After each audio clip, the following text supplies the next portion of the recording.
আসসালামু আলাইকুম গাইস, কি অবস্থা সবার? চলে আসলাম নতুন একটা মিনি ব্লগ নিয়ে। আর আজকে আমরা যাচ্ছি শিমপাড়ার মেলায় মুন্সিগঞ্জের। আর আমার সাথে আছে রাইহান, আর এদিকে আছে আরিয়ান।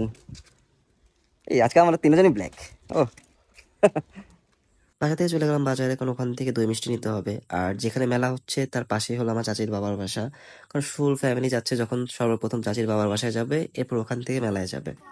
এটা যদি না খাটি তাহলে ওর পেট কমবে না, দিন দিন ওর পেট বাড়তেছে। রাইট। আচ্ছা চলো নাটো। গিয়ে সবার সাথে কথাবার্তা বলে লাঞ্চ টাঞ্চ সেরে দুই কাজিন মিলে একটু হাঁটতে বেরিয়েছি, কারণ এই পাশটায় পুরো একটা বছর পরে আসছি।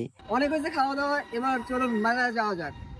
তিন কাজিন মিলে চলে আসলাম মেলার মধ্যে। আর আম্মু বাকি কাজিন গুলো একটু পরে আসবে। আমার ছোট যে কাজিনটা ও একটু বেশি এক্সাইটেড, অনেকদিন পরে মেলায় আসছে, আর অনেক কিছু কেনাকাটা করতে হবে।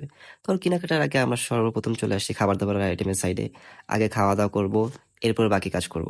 আর আমাদের কেনার মতো কোনো কিছুই নাই, সব মেয়েদের জুয়েলারি, মেকআপ আইটেম আর নিত্য প্রয়োজনীয় জিনিসপত্র, আর বাচ্চাদের খেলনা। রায়ন খুশি।